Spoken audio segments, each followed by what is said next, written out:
魔教教主也是被你们这些杂鱼都。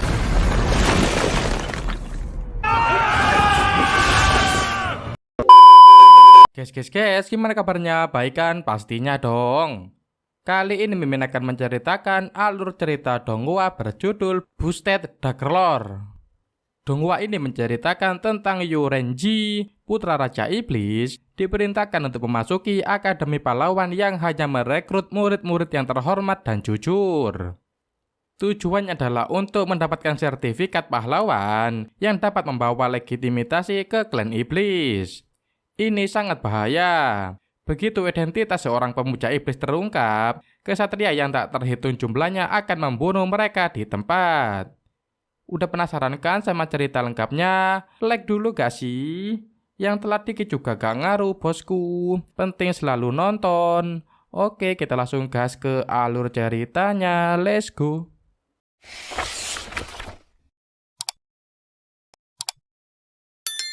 Pada kenyataannya, kebaikan dan kejahatan tidak dapat hidup berdampingan. Tahun yang kelam klan iblis semakin kuat dan mulai menyerang manusia. Para klan besar bersatu untuk mengepung dan menjatuhkan klan iblis dan bertarung sampai mati. Yu Batian, raja dari klan iblis tersudut. Klan lain sudah berhasil masuk ke dalam istana dan mengepungnya. Yu Batian berkata, jika memang mereka tidak sepenuhnya bersih tetapi mereka tidak melakukan kejahatan apapun. Tapi kenapa para klan lain memburu mereka? Salah satu dari mereka menjawab Yu Batian telah membunuh utusan 9 klan yang sedang menawarkan agar Yu Batian bergabung dalam aliansi seni bela diri. Yu Batian menggeram dan memegang kayu di kursinya sampai pecah. Dia bertanya apakah yang dimaksud adalah orang yang sudah melecehkan satu wanita di klannya.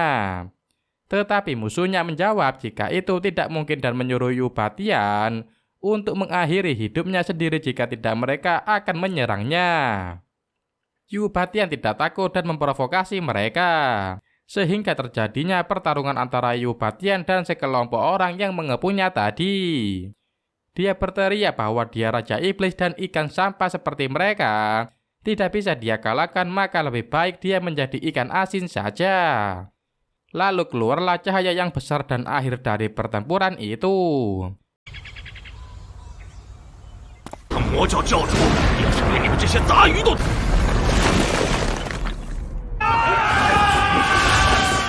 Yu Batian berubah menjadi ikan asin.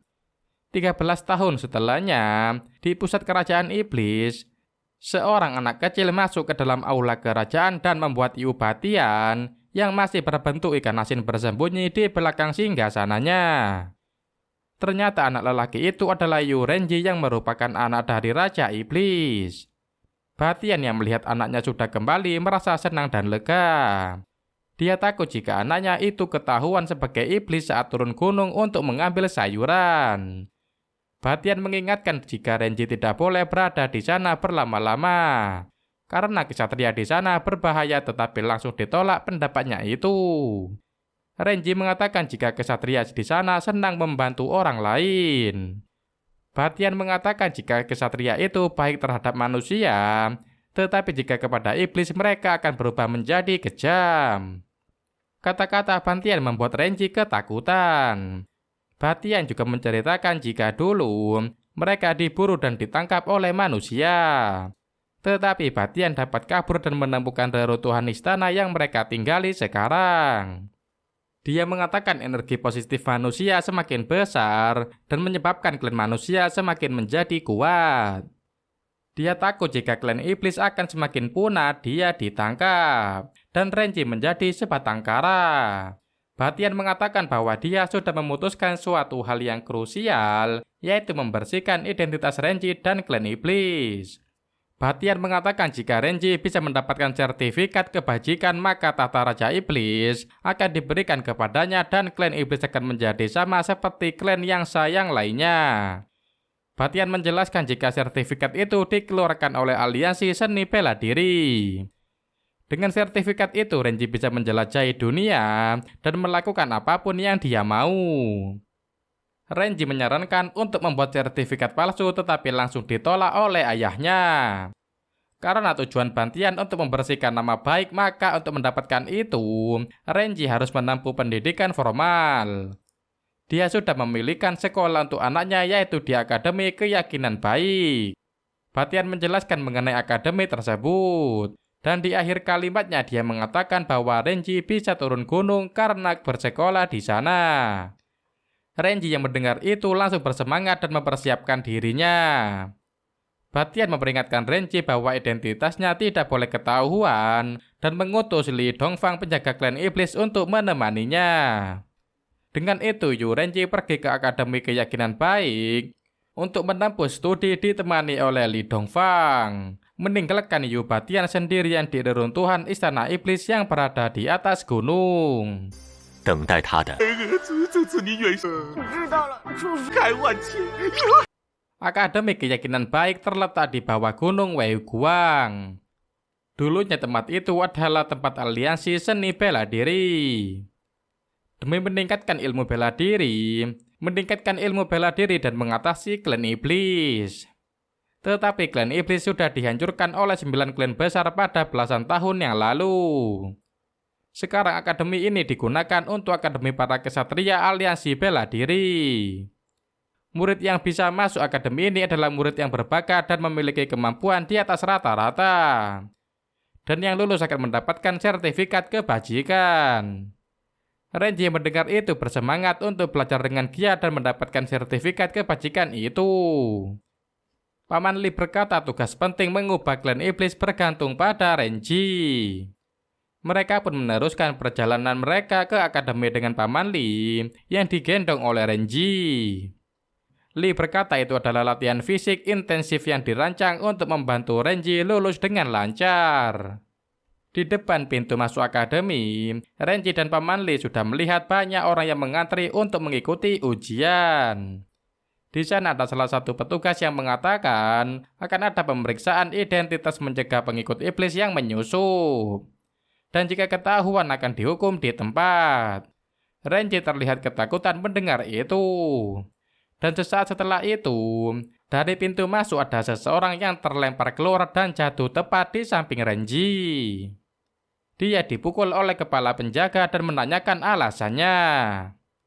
Kepala penjaga itu mengatakan karena di baju pria yang dipukulnya terdapat tulisan kata iblis di sana dan dia dinyatakan sebagai pengikut iblis. Nama lelaki yang terlempar itu adalah Moyu. Kepala penjaga terlihat kesal karena Moyu masih mencari alasan dan dia maju lalu melakukan gerakan membanting ke Moyu. Dan menyebabkan Moyu tidak sadarkan diri. 这就是企图混进正道水，教徒不要心存侥幸。抬他去魔道头。 Paman Li mengetahui nama kepala penjaga itu. Orang itu bernama Akiyang. Akiyang bertubuh besar dan sangat kuat. Dia memang cocok menjadi kepala penjaga akademi di Keyakinan Baik. Akiyang menyuruh bawahannya untuk membawa Moyu ke tempat pembasmian iblis dan langsung dilaksanakan salah satu dari mereka. Kejadian itu seperti memberi peringatan kepada para calon murid. Jika ada pengikut iblis yang menyusup akan langsung mendapatkan hukuman. Renji dengan nada ketakutan bertanya kepada Paman Li apa yang harus mereka lakukan. Paman Li menenangkan Renji dan mengatakan bahwa mereka akan aman karena tidak ada tanda pengikut iblis. Tak lama setelah itu, ada petugas yang mengumumkan jika putra Raja Iblis telah muncul dan mereka mengambil tindakan pencegahan. Jika ketahuan ada yang menyusup akan langsung dihukum di tempat. Pengumuman itu semakin membuat Renji gemetar ketakutan. Akiyang melihat Renji yang menunjukkan sifat aneh. Dia menyuruh Renji untuk berdiri dan memperlihatkan dirinya. Paman Li yang mendengar itu menenangkan Renji dan berkata semua akan dia urus. Dengan kemampuan Paman Li, Renji diubah menjadi seorang wanita yang cantik dan manis. Dia bisa membuat semua orang yang ada di sekitarnya mereka menatapnya takjub. Termasuk Akiyang sang kepala penjaga. Kepala penjaga yang sempat terpesona menggelengkan kepalanya dan menyuruh Renji untuk masuk terlebih dahulu ke dalam akademi. Renji masuk ke dalam akademi dengan rasa malu karena pakaiannya dan sedikit gemetar. Sesampainya di dalam, dia terkejut melihat belakangnya. Di belakangnya ada Paman Li yang sudah menggunakan pakaian wanita sepertinya. Paman Li dengan tawanya menyombongkan dirinya yang ahli dalam penyamaran dan menyembunyikan identitas mereka. Dan itu bisa membuat mereka berhasil menyusup ke dalam akademi dengan mudah. Renji menghentakkan kakinya dengan kesal, bertanya ke Paman Li kenapa dari semua penyamaran harus menjadi wanita. Paman Li menjawab karena semua orang tahu jika Raja Iblis mempunyai putra, jadi paling aman adalah menyamar menjadi wanita. Mereka dikejutkan dengan sebuah tombak yang dilemparkan ke arah mereka. Dari atas terlihat perempuan dan meneriaki mereka pengikut iblis dan menyerang mereka dengan tombaknya. Perempuan itu bernama Ye Mingzhu, anggota divisi pendisiplinan yang berasal dari Wulin.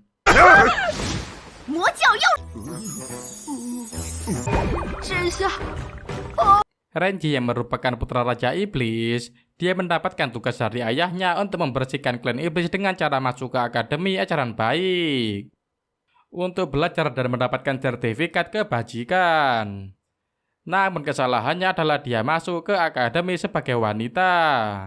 Dan untuk keberhasilan tugasnya dia tidak boleh ketahuan begitu saja. Ye Mingzhu masih mengacungkan tombaknya ke arah Renji dan mengatakan bahwa Renji adalah pengikut iblis dan berani-beraninya dia menyamar menjadi wanita untuk menyusup ke dalam akademi dan lebih baik mereka mati. Paman Li sudah bersiap mengambil senjatanya di punggung untuk melawan Ye Mingzhu yang akan menyerang Renji. Ternyata tombak Ye Mingzhu tidak diarahkan ke Renji, tetapi ke arah Paman Li. Ye Mingzhu mengatakan jika Paman Li dengan bernyali besar di siang hari berani melecehkan gadis yang tidak berdaya. Mereka sangat bingung dengan tindakan Ye Mingzhu dan terdiam sesaat memikirkannya. Tetapi dengan cepat, Paman Li membongkar penyamarannya dan berakting bahwa benar dia melakukan apa yang dibilang oleh Ye Mingzhu. Paman Li mendorong tubuh Renji ke depan. Dengan sigap Ye Mingzhu membawa Renji di belakangnya. Paman Li bertanya bagaimana Ye Mingzhu bisa mengetahui penyamarannya. Dijawab dengan tegas oleh Ye Mingzhu bahwa sangat terlihat jika Paman Li adalah seorang pria besar dengan pakaian wanita. Setelah mengatakan itu, Ye Mingzhu meloncat dan melawan Paman Li dengan pedangnya. Tetapi tombak yang dia ayunkan berhasil ditangkis oleh pria itu dengan kedua pedang yang selalu dia bawa sehingga membuat Ye Mingzhu terpukul mundur. Ye Mingzhu tidak menyerah dan kembali menyerang Paman Li. Paman Li dengan santainya menangkis semua yang menyerangnya. Pada akhirnya Ye Mingzhu akan mengeluarkan seluruh kekuatannya karena teknik lawannya yang kuat. Tapi di saat Ye Mingzhu akan mengeluarkan jurusnya, dari atas ada lelaki yang meloncat dan akan melakukan tendangan ke arah Paman Li. Tentu saja dengan keahlian Paman Li, dia bisa menghindar dan kabur begitu saja dengan memanfaatkan asap yang ditimbulkan oleh lelaki tadi. Paman Li sempat menyampaikan pesannya ke Renji agar identitas dirinya tidak ketahuan. Ye Mingzhu menyalahkan lelaki itu karena kaburnya Paman Li. Renji berjalan mendekat untuk berterima kasih kepada lelaki tadi. Lelaki itu bernama Sai Yaren. Ye Mingzhu yang pada awalnya memang tidak menyukai lelaki, mulai menyalahkan Sai Yaren dan mengesampingkan Renji yang terlihat bingung dengan situasi tersebut. Ye Mingzhu menarik tangan Renji untuk segera pergi meninggalkan Sai Yaren. Tetapi Sai Yaren menghentikan mereka dan bertanya apakah mereka mempunyai tisu toilet. Renji tidak mempunyainya tetapi dia menyerahkan ikat pinggang kainnya untuk Yaren gunakan. Tindakan itu membuat Yaren tersipu dan berterima kasih kepada Renji. Dia menanyakan nama Renji tetapi belum sempat Renji menjawab, Yaren sudah menyambar kain dari tangan Renji dan pergi ke hutan. Perutnya sudah semakin mulas dan dia sudah tidak tahan untuk mengeluarkan kotorannya. Ye Mingzhu yang melihat Sai Yaren mulai mengomentari kelakuan lelaki itu. Dia juga menyebutkan jika dia tidak menyukai lelaki karena sifatnya yang kasar.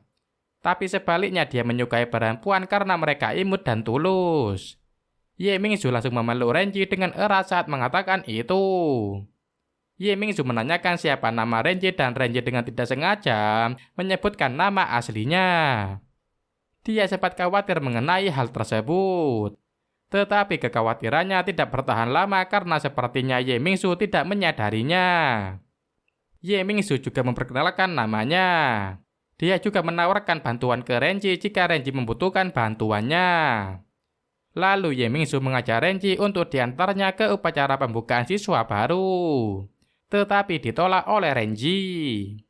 Renji berpikir dia harus cepat berubah kembali menjadi perempuan, atau dia akan memakai pakaian perempuan untuk beberapa tahun ke depan.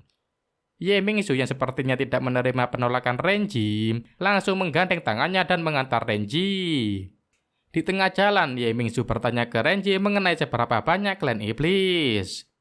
Renji gugup dan melepaskan gandengan Mingsu dan menjawab bahwa dia tidak tahu. Setelah itu, Ye Mingsu mengeluarkan kertas berisi gambar Yu Renji dan membuat Renji ketakutan dan berpikir dia akan ketahuan saat itu juga. Ye Mingsu menjelaskan mengenai siapa orang yang digambar itu. Dia mengatakan bahwa itu adalah putra dari Raja Iblis Yu Batian.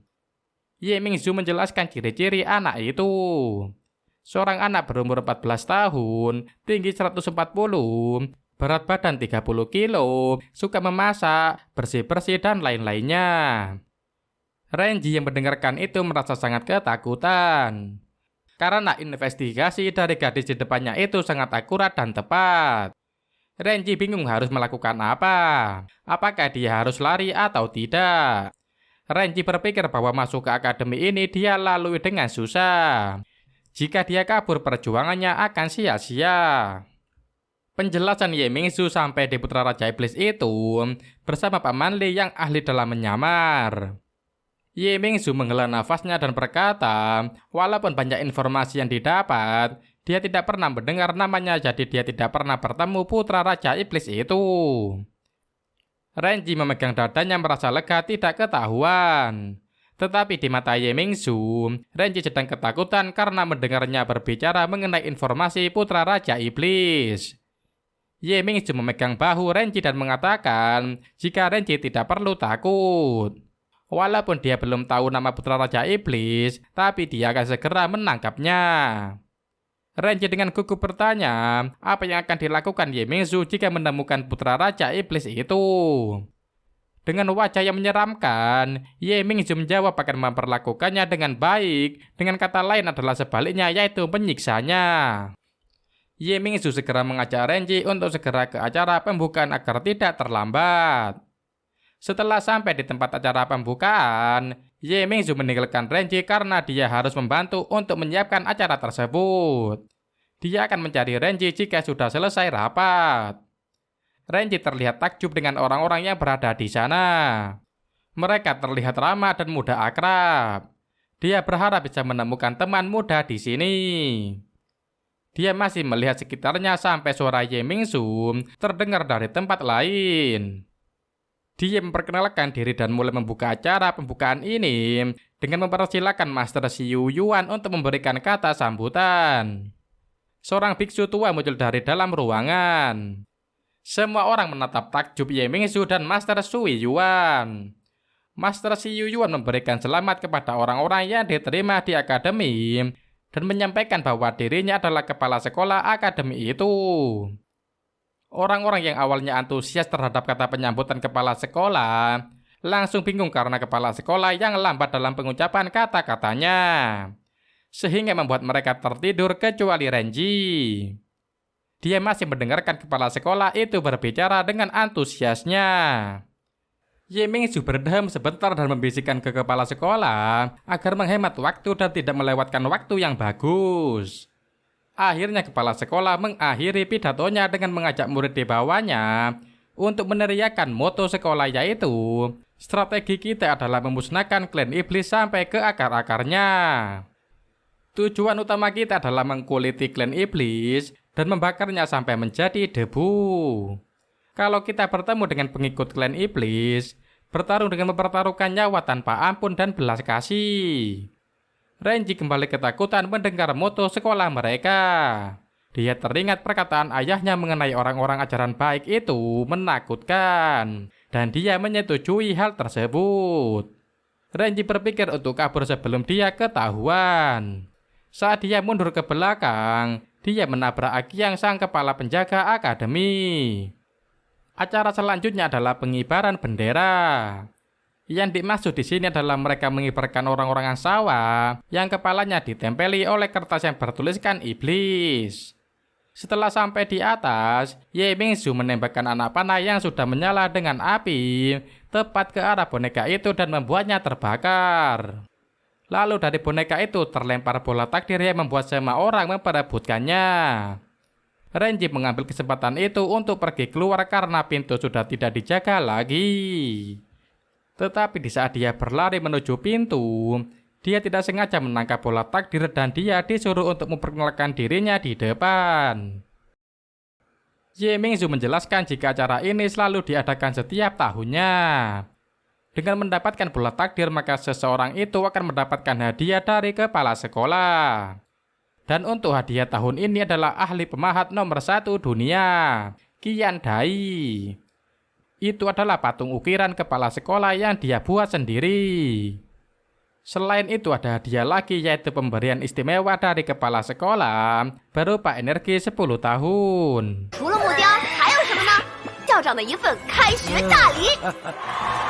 Orang-orang di bawah mereka berbisik dan mengatakan bahwa Renji sangat beruntung. Energi 10 tahun bisa membuat Renji kultivasi lebih singkat 10 tahun. Renji yang gugup langsung ditenangkan oleh Ye Mingzu. Ye Mingzu menyuruh Renji untuk memperkenalkan dirinya. Renji terlihat kebingungan saat disuruh memperkenalkan dirinya dari klan mana. Dengan gemetar dia mengatakan nama dia adalah Yu Renji dan dia tidak mempunyai klan.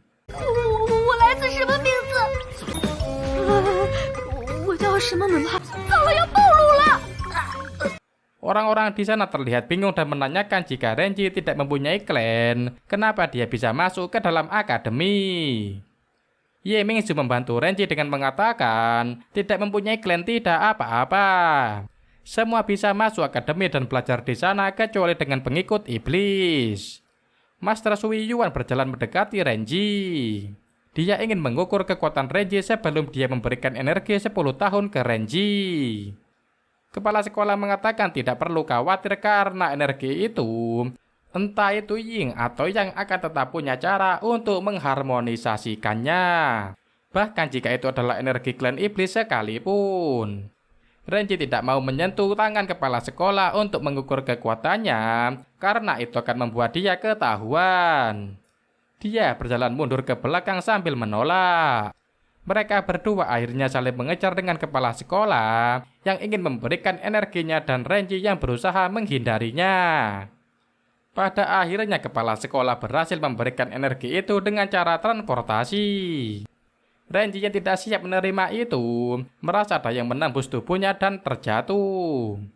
Mingzu berusaha menolong Renji dan bertanya apakah gadis itu baik-baik saja. Renji merasa tubuhnya baik-baik saja, malah sekarang menjadi ringan dan nyaman. Renji merasakan kekuatan energi Shaolin di tubuhnya. Dia merasa sangat bebas terutama di bagian dadanya. Ternyata bebas yang dimaksud adalah dada palsu yang Renji kenakan sudah terjatuh ke tanah. Semua orang terlihat terkejut melihat hal itu. Renji mulai menyesali apa yang dia lalui hari ini. Dia merasa seharusnya dia tidak turun gunung dan masuk ke akademi. Sehingga dia tidak berakhir di tempat yang menurutnya menyeramkan ini. Tiba-tiba Ye Mingzu sudah berada di depannya, menutupinya dari penglihatan orang-orang yang ada di bawah. Ye Mingzu memarahi orang-orang itu dengan kata-kata, apakah ada salahnya jika mempunyai dada yang rata?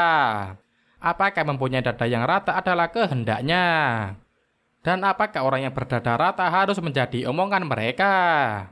Ye Mingzu juga berbicara apakah dengan berdada rata itu artinya dia adalah laki-laki. Dan menyuruh orang-orang itu melihat Renji. Dengan tubuh yang kecil dan wajah yang cantik, mana mungkin Renji adalah laki-laki?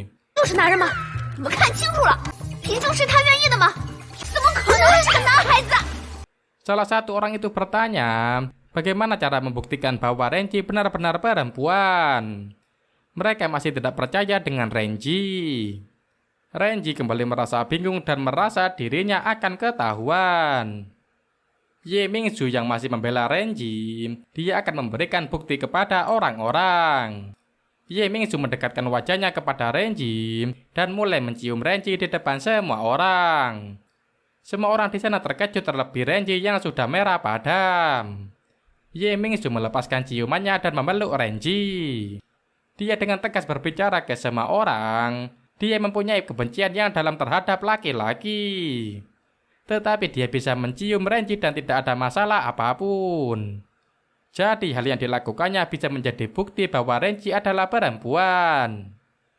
Setelah tersadar dari keterkejutannya, Renji berkata dengan wajah menangis bahwa dia pertama kali dicium oleh perempuan. Dia juga bingung bagaimana akan menghadapi Ye Mingzu ke depannya. Di saat dia sedang bingung memikirkan apa yang ada di pikirannya, Ye Mingzu tiba-tiba muncul di belakangnya. Dengan wajah marah dan memegang dada palsu milik Renji, ia bertanya apakah ada hal yang masih disembunyikan Renji dari dirinya. Renji dengan cepat menjawab bahwa dia tidak menyembunyikan apapun lagi. Ye Mingzu demi membela Renji sampai harus menciumnya. Jadi dia sangat berharap bahwa Renji tidak menipunya dan menyembunyikan apapun lagi darinya. Setelah mengatakan itu, Ye Mingzu langsung mengajak Renji ke tempat di mana ujian pembagian kelas akan dilaksanakan. Ujian pembagian kelas dilakukan di tengah hutan dengan arena yang ada di sana. Ye Mingzu menjelaskan bahwa ujian pembagian kelas dilakukan untuk menguji kemampuan dasar para murid. Kemudian dengan berdasarkan nilai, mereka akan dibagi ke beberapa kelas sesuai dengan kemampuannya, yaitu kelas luar biasa, kelas lanjutan, dan kelas biasa. Dan jika tidak lulus ujian pembagian kelas, maka akan dikeluarkan. Ujian pembagian kelas ini dipimpin oleh Akiyang, kepala penjaga akademi. Mereka dipanggil satu persatu ke atas dan memperkenalkan dirinya. Dari yang pertama yaitu Ye Mingzu dan terakhir adalah Yurenji. Ujian dimulai. Untuk ujian pertama adalah ujian kecepatan. Dengan waktu 1 dupa, mereka disuruh untuk memutari arena selama 50 putaran. Semua siswa mulai melakukannya. Tetapi saat Renji ingin berlari, dia dipanggil Akiyang dan dia harus melakukan 100 putaran untuk ujian itu.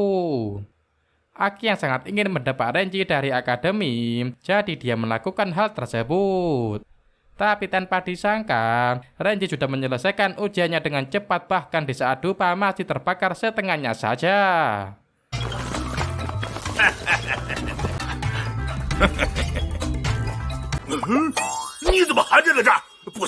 Ye Mingzu berhasil menyusul Renji dan memberikan pujian terhadap Renji. Dia juga mengatakan bahwa dengan energi yang diberikan kepala sekolah, Renji dapat menyelesaikan ujian kecepatan ini dengan mudah. Akiyang yang mendengar itu terkejut dan bertekad untuk mendepak Renji di ronde berikutnya. Ujian kedua, ujian teknik kemampuan. Murid akan mendapatkan 3 kunai.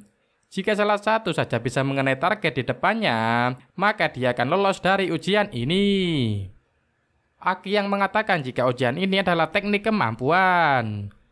Jadi mau seberapa kuat energi dalam, tetapi kekuatan luarnya kurang, mereka dapat tereliminasi. Ujian dimulai. Satu persatu siswa mulai melemparkan pisaunya. Ada yang berhasil dan ada juga yang gagal. Sampai saat Renji memulai ujiannya, dia dengan percaya diri mengambil 3 pisau yang ada di depannya sekaligus. Dan dengan percaya diri dia juga melemparkannya ke arah target. Tanpa disangka-sangka, ketiga pisau itu menancap tepat di tengah-tengah target dan membuat semua orang kaget.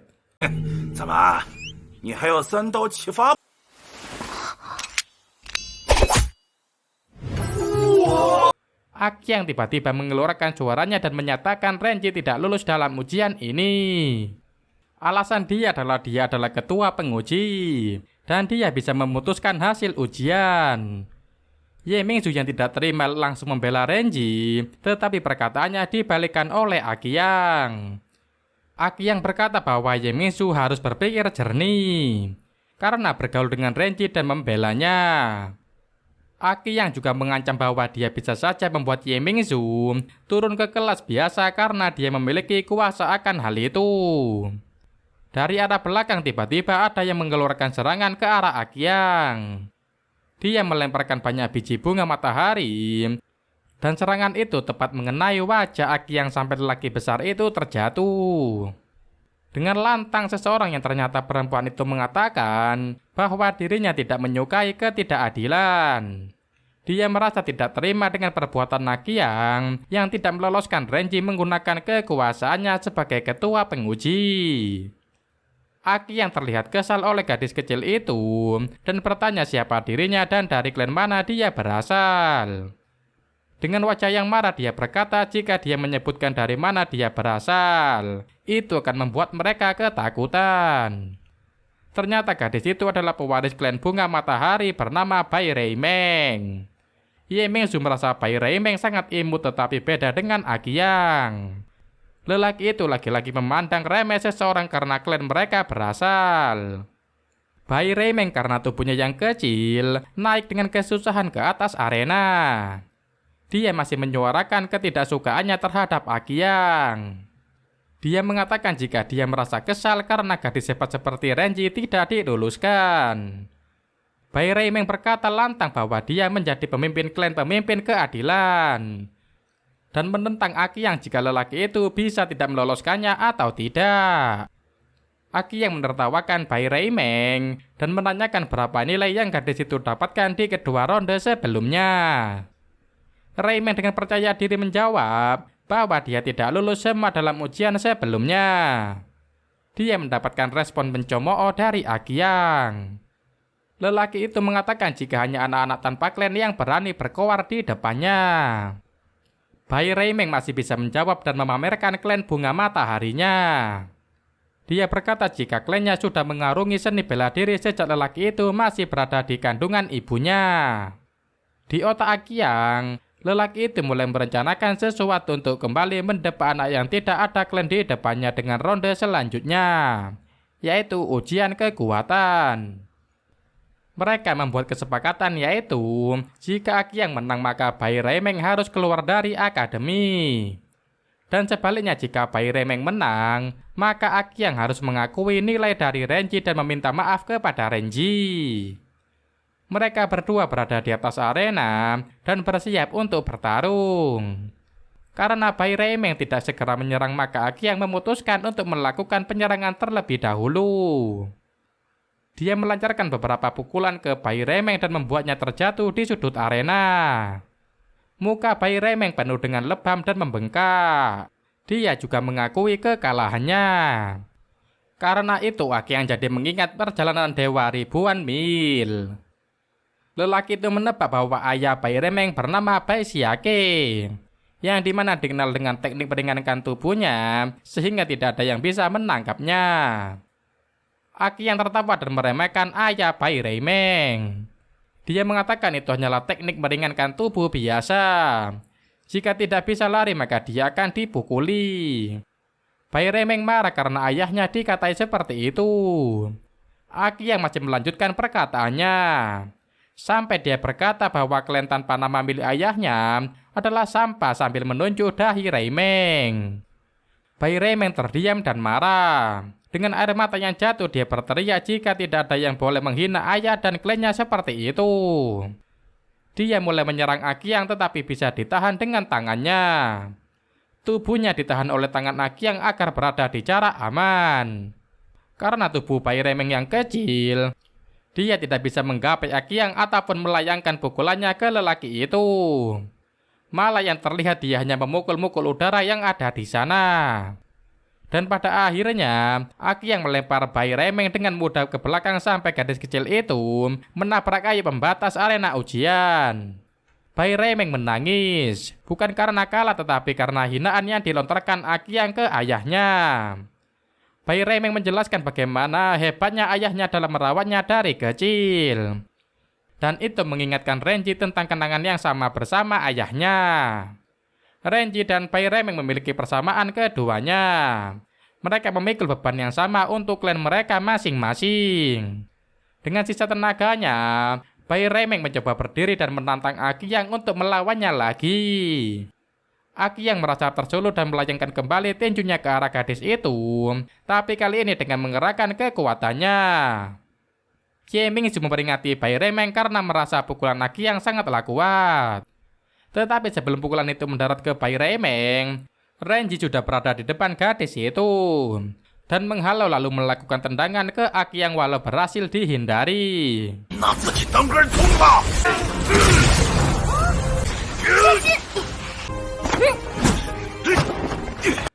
Renji dengan keberaniannya menggantikan Bai Remeng untuk melawan Aki Yang. Aki Yang berteriak dan mengeluarkan seluruh kekuatannya. Dia mulai menyerang Renji dengan pukulannya. Renji juga menggunakan kekuatannya untuk membuat perisai yang melindungi dari pukulan Aki Yang. Aki Yang juga sempat mengarahkan pukulannya ke Bai Remeng. Tetapi Renji berhasil menarik tubuh Bai Remeng untuk menghindar. Dengan membawa Bai Remeng, dia menghindari Aki Yang dengan baik. Renji memberikan tubuh Bai Remeng ke Ye Mingzu dan mulai kembali menghindari lelaki besar itu. Semua murid bertanya-tanya kenapa Renji hanya menghindar dan tidak menyerang. Renji mempunyai alasan tertentu. Dia hanya bisa menggunakan jurus klan iblis. Jadi jika menyerang dia akan ketahuan bahwa dia menyamar. Renji mengingat perkataan ayahnya. Jika dia berada di dunia seni bela diri, sebisa mungkin dia bertahan dan tidak menggunakan kekuatannya. Ayahnya berkata bahwa Renji terlalu kuat. Sejak Renji bayi, dia sudah memenangkan cinta dari semua anggota klan dan menerima semua berkat dari mereka. Dalam masa pertumbuhannya, para paman dan bibinya diam-diam mengajari Renji kemampuan khusus tanpa sepengetahuan ayahnya. Bahkan ketika malam penghancuran klan iblis, para tetua yang takut kekuatan sepanjang hidup mereka dirampas, maka mereka memindahkan kekuatan mereka ke dalam Renji selagi Renji tertidur. Karena semua itu, Renji memiliki semua teknik dan jurus dari klan iblis. Dia juga mewarisi tenaga dalam senilai sepanjang hidup puluhan tetua. Renji bertanya apa yang harus dia lakukan jika ada yang menindasnya dan tidak boleh mengeluarkan kekuatannya. Ayahnya berkata bahwa Renji hanya perlu menamparnya. Dan itu yang dilakukan Renji sekarang ke Aki Yang. Renji menampar Aki Yang dengan keras sampai Aki Yang terpelanting ke belakang. Semua yang melihat hal itu hanya bisa diam dan terkejut lalu menatap Aki Yang bersandar di pohon karena itu. 也都尽速传给了大家，趁你睡觉之时，并继承了几十个子。 Aki yang mendapatkan tamparan dari Renji terkejut dan merasakan bahwa dia mengetahui teknik apa itu. Teknik yang digunakan Renji adalah teknik khas salah satu dewa klan iblis, yaitu Dewa Nafsu. Teknik itu bernama telapak pematah hati duniawi. Aki yang menyimpulkan bahwa Renji adalah pengikut iblis. Aki yang bangkit dan ingin mengatakan sesuatu. Belum selesai kalimatnya, dia merasa ada energi yang menyelimutinya. Dan itu adalah teknik telapak pemata hati duniawi yang aktif dan menyerangnya. Teknik itu berdampak pada korban dengan korban akan tenggelam dalam lautan nafsu dan kesenangan. Dan tidak bisa menarik diri. Hal itu mengakibatkan tenaga dalam korban akan keluar terus-menerus sampai terkuras habis. Aki yang terdampak teknik itu langsung ambruk ke tanah. Dan pingsan karena tenaga dalamnya seperti tersedot keluar. Sebelum pingsan, dia sempat menuliskan satu kata di tanah dengan jarinya. Tulisan itu berkata iblis. Murid di sana memandang Renji dalam diam. Tapi tak sampai lama, sampai mereka berteriak kesenangan. Mereka berkata bahwa itu semua terjadi karena Renji mendapatkan energi 10 tahun dari kepala sekolah pada saat acara pembukaan tadi. Karena energi itu, Renji bisa mengalahkan Aki yang hanya dengan satu kali tamparan. Kesenangan itu harus dihentikan karena ada suara gong yang terdengar. Ada seperti satu pasukan yang datang, dan di belakang mereka ada seseorang yang muncul. Ye Mingzu maju ke depan dan memberi hormat ke arah seorang itu. Ternyata dia adalah kepala divisi kedisiplinan. Orang itu tidak menanggapi salam dari Ye Mingzu dan berjalan ke arah Aki yang pingsan. Orang itu berkata bahwa dia menerima laporan jika ada pengikut iblis di antara murid. Dengan nada rendah dia memerintahkan pengikut iblis itu untuk keluar menunjukkan dirinya. Kepala divisi kedisiplinan berkata, jika pengikut iblis itu adalah murid yang sudah bisa melawan guru dan menuduh Renji. Kepala divisi juga mengeluarkan ancaman. Dia berkata jika pengikut iblis itu keluar dengan sendirinya, maka dirinya akan memberikan kematian yang tidak menyakitkan. Ye Mingzu tidak percaya akan hal itu. Gadis itu memberikan penjelasan kepada kepala divisi jika Renji pernah menerima energi 10 tahun dari kepala sekolah. Maka untuk melakukan tindakan dengan mengalahkan Akiyang bukannya tindakan yang tidak bisa dilakukan. Kepala divisi seperti tidak peduli. Dia mencium bau dari klan iblis di sana. Renji hanya bisa diam walaupun di kepalanya dia khawatir dengan apa yang akan terjadi berikutnya. Karena tidak ada yang mengaku, kepala divisi tersebut menyuruh salah satu bawahannya untuk memanggilkan saksi. Mereka semua sempat bingung siapa saksi yang dimaksud. Ternyata dia adalah Saiyaren yang dibawa dengan tandu. Kepala divisi bertanya kepada Saiyaren, di mana pengikut iblis yang dia maksud sebelumnya. Saiyaren bangkit dan langsung berlari ke arah Renji. Dia menuju ke arah Renji ternyata bukan karena akan menuduh Renji. Saiyaren malah memeluk paha Renji dan bersyukur bahwa Renji tidak apa-apa. 你指认的魔教徒在哪儿？ 糟了，这下怎么办？我被揭发了！ Saiyaren juga berkata bahwa ikat pinggang yang Renji berikan ke Saiyaren telah diracuni oleh klan iblis. Saiyaren berpendapat bahwa klan iblis ingin menyakiti Renji. Kepala divisi menjelaskan jika Saiyaren terpapar racun iblis yang tidak menular. Racun itu bernama balsam si siang gao atau 3 mayat 6 aroma. Racun itu tidak berwarna dan tidak berbau. Tetapi sekalinya terkontak dengan fisik, jika hanya sakit ringan maka akan menimbulkan rasa sakit dan bengkak. Tetapi jika berat maka dapat menyebabkan korban meninggal di tempat. Sebenarnya racun tersebut adalah si siang gao. Atau pasta 3 saus 6 rempah adalah saus yang mereka kembangkan untuk membakar ikan. Untuk bumbu terdiri dari 6 rempah yaitu merica ratan, adaliman, cabai merah, acar merah, lada dan mustar. Mereka dipadukan dengan minyak cabai, kaldu dan arak masak. Renji jadi berpikir jika bumbu yang dibawakan Paman Li tumpah ke ikat pinggangnya. Lalu dengan gegabah dia memberikannya ke Saiyaren sebagai tisu toilet dan membuatnya seperti teracuni. Padahal hanya membengkak karena pedas dari bumbu. Ye Mingzu beranggapan bahwa hal yang dikatakan kepala divisi benar. Klan iblis berusaha menyelakai Saiyaren. Dan Saiyaren menambahkan bahwa dia harus melindungi Renji. Ye Mingzu mencoba melepaskan Saiyaren yang masih bertengger di kaki Renji dan melemparkannya ke semak yang ada di belakang mereka. Kepala divisi mengeluarkan jurusnya dan mengarahkan ke semak di dekat Renji karena merasa ada pergerakan di sana. Dan dari semak itu muncullah Paman Li.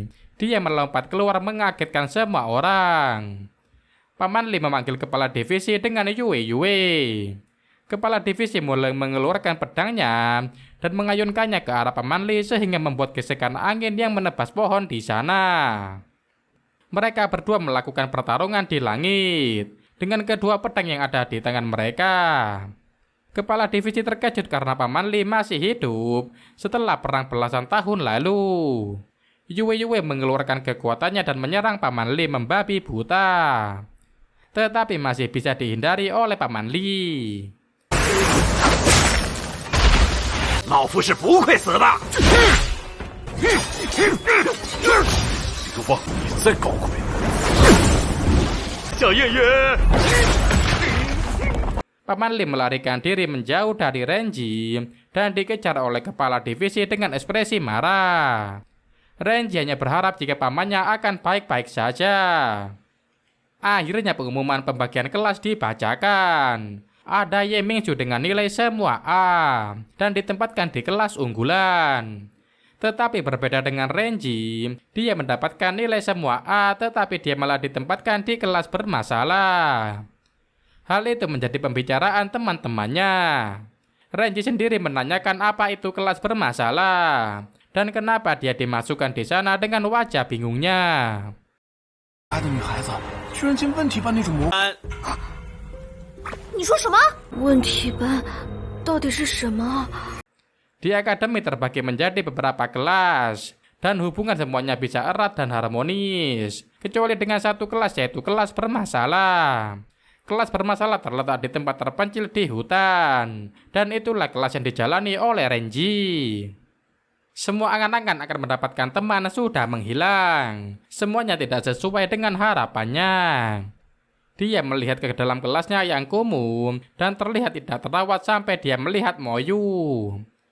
Moyu masih hidup, yang berbeda hanyalah bajunya yang berganti. Lelaki itu duduk di sudut kelas dengan raut yang suram. Renji juga melihat Sayaren di sana. Sayaren melihat Renji langsung mendekatinya dan bersyukur bahwa dia sekelas dengan penyelamatnya. Renji bertanya ke Sayaren, lelaki itu sudah mengenal Ye Mingzu dengan cukup lama dan mengenal akademi dengan baik. Apakah lelaki itu tidak merasa jika ada yang salah dengan kelas mereka? Sayaren dengan tampang tanpa dosanya tidak merasakan hal yang salah dengan kelas ini. Hanya Renji yang merasa kelasnya berisi dengan orang-orang yang aneh. Renji kembali dikejutkan oleh Bai Reimeng yang ternyata juga berada di kelas yang sama. Gadis itu sedang berdiri di depan kelas dan kembali menyampaikan pendapatnya mengenai kelas ini. Dia bilang jika kelas ini benar-benar bermasalah dan guru tidak ada yang datang sejak pembagian kelas. Dia dengan percaya diri menunjuk dirinya sebagai ketua kelas, dan itu membuat Renji yang awalnya menatap Bai Reimeng takjub menjadi seperti tersedak ludahnya sendiri. Setelah itu, murid yang ada di kelas merasakan ada aura aneh dari pintu. Pintunya terbuka dan muncullah ketua divisi yang menyerang Paman Li tadi.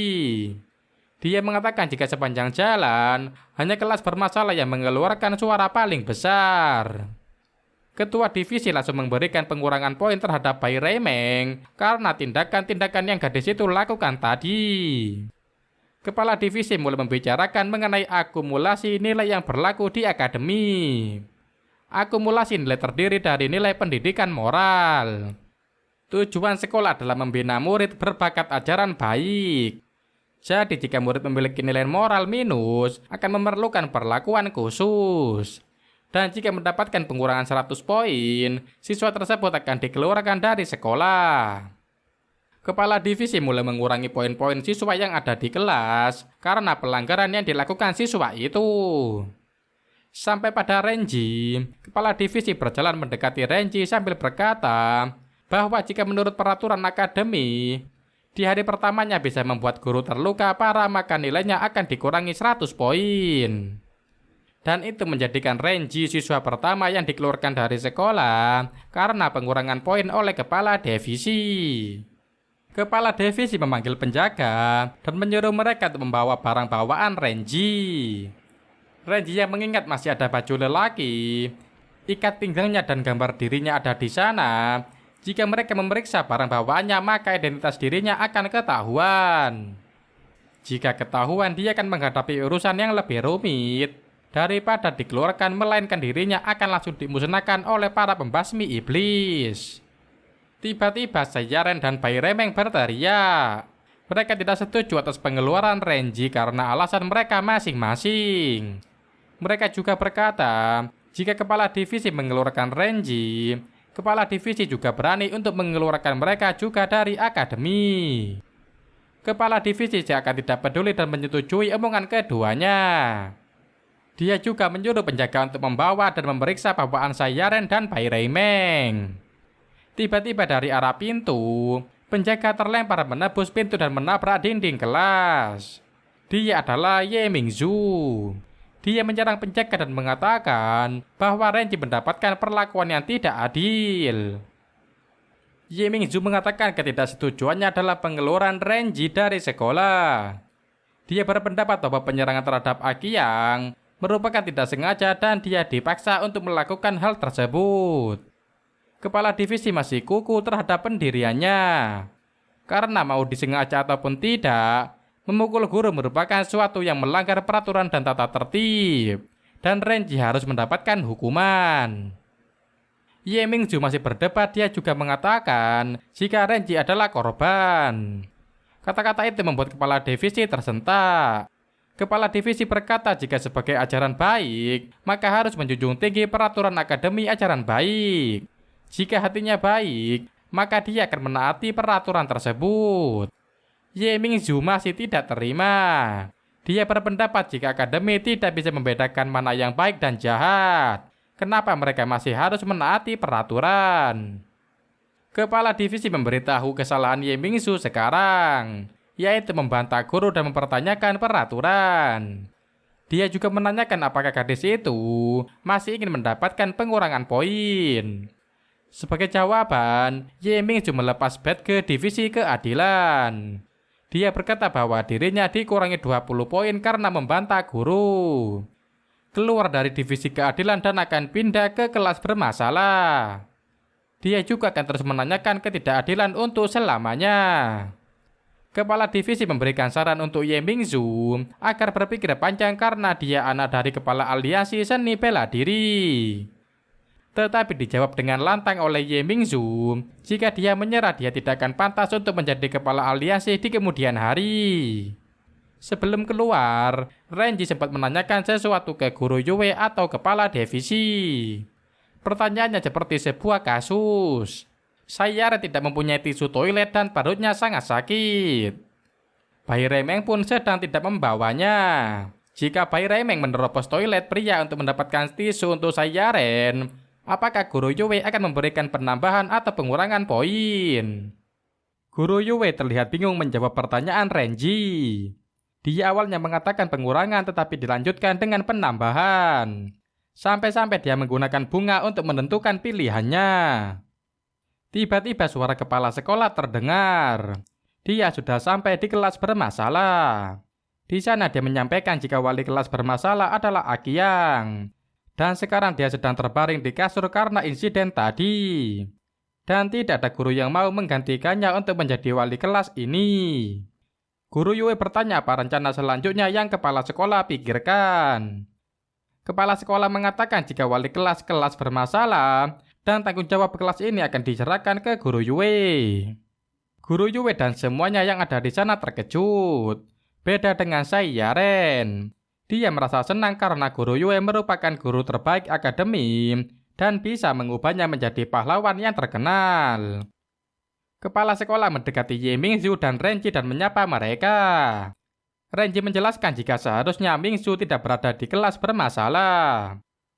Kepala sekolah dengan santai menjawab bahwa dia percaya dengan rencana yang mustahil dan memberikan 5 poin tambahan ke masing-masing orang.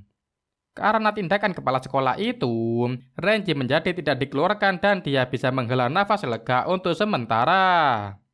Dan kepala sekolah menyuruh keduanya untuk berada dalam satu kamar asrama. Sesampainya di kamar, Renji dipojokkan oleh Yu Mingzu dan gadis itu menuduh Renji adalah laki-laki dan pengikut iblis. Di dalam kamar, Ye Mingzu menyudutkan Renji di sudut ruangan. Ye Mingzu mengetahui bahwa Renji adalah seorang laki-laki dan merupakan pengikut iblis. Renji yang ketakutan dan dengan gagah bertanya ke Mingzu, kenapa dia bisa menyadarinya. Renji berpikir bahwa hari ini sudah banyak hal yang terjadi seperti Paman Li yang selalu mengikutinya. Dia yang menolak energi dari kepala sekolah. Dada palsu yang jatuh bahkan menghempaskan Akiang dengan mudah. Terlalu banyak celah di sana jadi bisa membuat Ye Mingzu yang pintar menyadarinya. Tetapi apa yang dipikirkannya salah. Mingzu mengetahuinya karena dia membuka barang bawaan Renji. Dia melihat ada pakaian laki-laki milik tuan muda klan iblis di sana. Renji bertanya kenapa Mingzu membuka bawaannya. Ye Mingzu sebenarnya akan memasukkan boneka persaudaraan yang dia jahit sendiri di tas itu dan memberikannya kejutan. Tetapi yang dia dapat adalah kenyataan bahwa Renji merupakan laki-laki dan pengikut klan iblis. Dia melempar boneka yang dia jahit ke kepala Renji. Renji menatap boneka itu dengan wajah sedih. Lalu Renji menghela nafasnya dan mengambil kedua boneka itu. Ye Mingzu mulai bertanya apa yang akan Renji rencanakan dengan menyamar menjadi wanita dan menyusup ke akademi ajaran baik. Renji menjawab dengan jujur bahwa dia tidak ingin melakukan hal jahat. Satu-satunya yang ingin dia lakukan adalah mendapat sertifikat kebajikan dengan damai dan tentram. Jadi dia harus berada di akademi ajaran baik ini. Ye Mingzu tidak percaya dan menuduh klan iblis yang selalu berbohong dan membunuh dengan kejam sambil berjalan mendekati Renji. Dia masih menuntut jawaban yang jujur dari Renji. Renji yang merasa sudah menjawab jujur, berkata bahwa dia tidak melakukan hal yang jahat termasuk dengan klannya. Dan dia tidak sengaja mengeluarkan energi yang besar dari dalam tubuhnya. Energi itu bisa melemparkan senjata Mingzu dari genggaman pemiliknya dan menancap di dinding di belakang. Renji memohon kepada Ye Mingzu untuk mendengarkan penjelasannya. Dia juga memohon untuk diberi kesempatan agar bisa menjadi orang baik. Energi itu tidak sengaja menyobek baju Mingzu. Karena itu Mingzu memberikan kesempatan ke Renji untuk menjelaskan alasannya. Renji menceritakan apa yang dialaminya kepada Mingzu. Dia juga meyakinkan gadis di depannya bahwa dia berkata dengan jujur dan tidak ada kebohongan di sana. Mingzu mengomentari Pamanli yang mendandani Renji menjadi perempuan. Dia tidak menyangka jika klan iblis bisa memiliki kesadaran atas pemahaman yang sama dengannya, yaitu perempuan adalah manusia paling manis di dunia ini. Dia juga mengatakan jika Li Dongfang yang besar dan kejam mempunyai selera yang bagus. Ye Mingzu diajari oleh ayahnya jika sesuatu yang ada di depannya dan dapat dilihat adalah kebenaran. Dia melihat Renji sebagai seseorang yang ringan tangan dalam membantu dan berperilaku baik. Renji berterima kasih karena Mingzu mau mempercayainya. Tetapi Mingzu berkata bahwa Renji sebagai pengikut klan iblis tidak bisa dipungkiri. Mingzu lalu berpikir Renji adalah pengikut klan iblis tetapi bukan penjahat. Dan bagaimana dia untuk mengatasi hal ini? Dan memutuskan untuk melaporkannya ke sekolah. Tetapi karena melihat tatapan memelas dari Renji, Ye Mingzu mengubah putusannya. Dia akan mengamati Renji dan dia tidak akan menghalangi Renji untuk mendapatkan sertifikat kebajikan. Tetapi Renji harus tetap dengan berpakaian seperti perempuan. Dan langsung diangguki setuju oleh Renji. Sekarang waktunya Renji dan Mingzu untuk tidur. Mereka berdua berdiri di dekat kasur mereka yang hanya berjumlah 1 buah. Renji sudah menawarkan bahwa dia akan tidur di lantai. Tetapi dengan tiba-tiba Mingzu memanggil tombaknya dan melompat ke arah kasur. Dia menancapkan tombak itu di atas kasur sebagai pembatas. Jika Renji melewati tombak batas maka Mingzu akan membunuhnya tanpa ampun.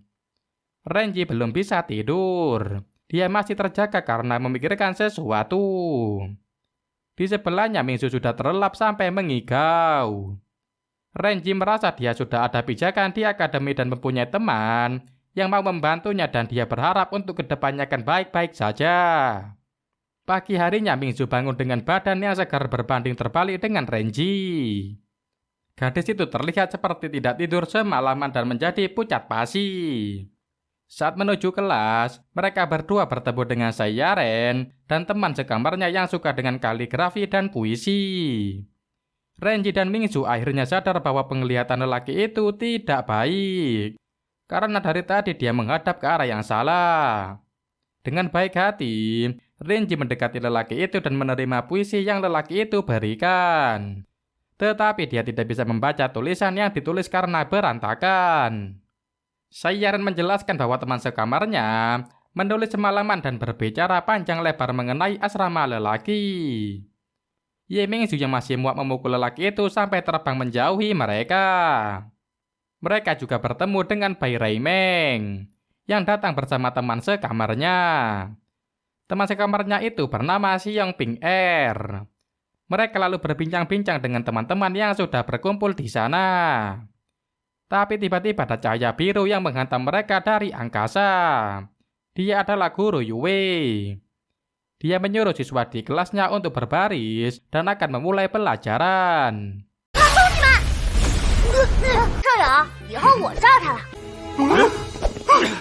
Siswa kelas bermasalah langsung mengikuti instruksi Guru Yue. Guru Yue memulai kelasnya dengan memberi peringatan bahwa dia akan mengajar kelas bermasalah sesuatu dengan standarnya. Dan jika ada yang melanggar akan diberi hukuman. Dia juga dengan wajah menyeramkan akan menguji kemampuan mereka. Para murid yang melihat itu merasa terintimidasi dan mulai membayangkan kehidupan sekolah mereka setelah ini. Menguji kemampuan mereka dengan cara setiap 2 orang akan berada di dalam lingkaran dan mulai beradu energi dalam. Bagi yang bertahan akan ditambah 5 poin, sedangkan yang kalah akan keluar dari lingkaran akan dikurangi 5 poin. Ye Mingju memberikan informasi ke Renji. Jika kebanyakan guru mengajarkan teknik dan jurus luar, tetapi guru Yue dia bisa membimbing dan melatih tenaga dalam seseorang. Renji menjadi takut jika dari tenaga dalam dia bisa ketahuan. Ye Mingju menawarkan bantuan dengan menjadi lawannya agar dia tidak ketahuan. Guru Yue yang mendengarkan itu mengatakan, Renji yang menerima energi 10 tahun dari kepala sekolah, jika beradu dengan murid biasa maka akan terjadi hal yang tidak diinginkan. Jadi yang menjadi lawan Renji adalah guru Yue sendiri. Dan ceritanya pun bersambung di sini. Penutupan. Sebenarnya anime atau donghua ini ada 26 episode. Tetapi untuk sekarang Mimin baru bisa review sampai episode 13. Untuk kedepannya Mimin bakal review kelanjutan dari anime ini. Mimin tebak jalan ceritanya akan lebih menarik dari ini. Jadi ditunggu ya buat konten Mimin selanjutnya. Oke, sekian, terima kasih.